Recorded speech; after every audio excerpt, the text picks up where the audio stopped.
Did you know 1,000 endangered and threatened species live within US zoos today? And $231 million is funded from zoos into conservation programs. All this information can be found at aza.org and is recently updated in April of 2021. Hi, my name is Alexis Snyder, and I'm going to be talking to you today about the importance of zoos as educational and conservation programs. By the end of the speech, you should agree with me that zoos serve as an education program for the public and for school children, and that they also help with conservation efforts across the globe. There is some controversy that surrounds zoos and is not adequately represented in the media, and they are important for learning about conservation efforts, veterinary medicine, and education. You should care about this topic because zoos serve as an educational outlet for you and your future children. And they do help with conservation efforts in the US and across the globe. Some of the topics we'll go over today are ethical concerns of zoos, providing the importance of zoos, and more opportunities for the general public in zoos. To begin, let's talk about some of the concerns that the general public has about zoos.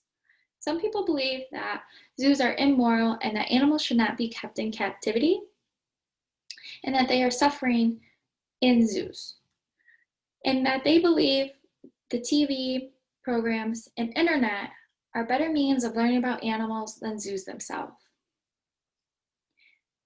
Others disagree. Professional David Attenborough disagrees that internet and TV provide the whole picture. Zoos provide the whole picture for animals, and we truly don't understand an animal until we see them in close proximity. And that once we do see them, we really understand what they're like, their behavior, and how their ecosystem should be represented, and what they could look like in wildlife.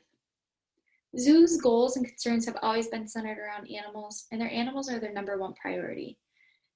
In this sense, they have provided adequate wildlife diets that represent what they would be eating in larger enclosures, and that represent their habitat and ecosystem, veterinarian care that they wouldn't receive outside of a zoo, and enrichment activities for the animals to keep them moving and healthy and active. This information can be found in The Guardian in an article from 2020. Now that you know how the public feels about zoos, we can move on to what zoos have done to fix concerns. Their communication efforts in battling the media is a big part of this. And to do so, they should communicate more through brochures and get this information more out to the public by sending brochures out every 3 months, so 4 times a year. The brochures would campaign for animals and the success of the zoo. So the brochures may include information on reintroduction programs, breeding programs, what certain animals and how they're doing within the zoo, and how their health is looking, so that the general public has an idea about what's going on behind closed doors. Brochures would be available at the zoo themselves, but also at local grocery stores, vet offices, or anywhere willing to set them out for free across the community. They would get to these places by volunteer team members or members of the zoo, so we can cut back on costs. And funding for the brochures would have to be through volunteer-based and community fundraisers, since zoos are on a government budget. It may or may not have the budget to fund these brochures at the time. They may work it in if possible. This information can be found in the Bulletin of Peer and Applied Sciences from an article in 2020. Now that we know how zoos are portrayed by some and how we can communicate accurate information to the general public, let's take a look at how zoos can create more opportunities for the general public and themselves. So some ideas would be creating equal opportunities for people who would like to visit the zoo. So half off admissions days, free activities at the zoo, anything that's going to reduce the cost for somebody to come to the zoo so that they are able to, if cost is a concern. Another thing that zoos could create would be provide more opportunities to learn about the zoo outside of the brochures. So hosting weekly or monthly meetings, either virtually or in person, or both at the same time. And these meetings can discuss what's been going on at the zoo, what future events are going to happen, and future plans. And then they could have educational classes for people of all ages. They could make them just kid-centered or adult-centered and have them spread out through the whole year. That way, kids can learn more about animals, adults can learn more about animals, and the zoo themselves. Another thing is the zoo's breeding programs for conservation efforts can continue, and they can improve those within their realm. And then veterinarians' efforts on wildlife disease and wildlife health, as animal health is directly linked to human health.